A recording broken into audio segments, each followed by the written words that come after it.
சூரியனுக்கு இணையான சோதியாய் வருகின்றார். கார் வண்ணனான காகுத்தன் வருகின்றார்.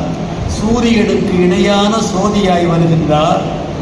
சுடர் வீசும் ராமன் தலைப்பு, அதை சோதி ஐயா பாடுவதே சிறப்பு. இது வடலூரின் அணையாத அடுப்பு. இது வடலூரின் அணையாத அடுப்பு. நம்மை வாழ்த்துவது இன்று அவர் பொறுப்பு. 1000 நன்றிகள். இந்த விழாவின் வெற்றிக்கே வேறு இவர்தான் என்பேன் நான். வழங்கிய கருத்துக்களால் படமார்ந்த கவிஞரெல்லாம் முழங்கிய கவியரங்க முடிகின்ற தருணம் இது. இப்போது போலவே எப்போதும் கம்பன் விழா எங்கும் நடக்க வேண்டும். சத்தங்கள் அரங்கேறும் சபைகளில் கம்பனின் சந்தங்கள் கேட்க வேண்டும். சத்தங்கள் அரங்கேறும் சபைகளில் கம்பனின் சந்தங்கள் கேட்க வேண்டும். சந்தையின் இறைச்சலில் சலிப்புற்ற செவிகளுக்கு சங்கீதம் வாய்க்க வேண்டும். சந்தையின் இறைச்சலில் சலிப்புற்ற செவிகளுக்கு சங்கீதம் வாய்க்க வேண்டும்.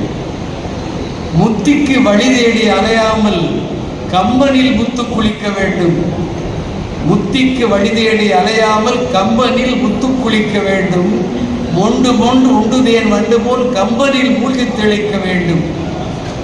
எத்திக்கும் கம்பனின் தித்திக்கும் வரிகள் போய் இதயத்தில் தைக்க வேண்டும்.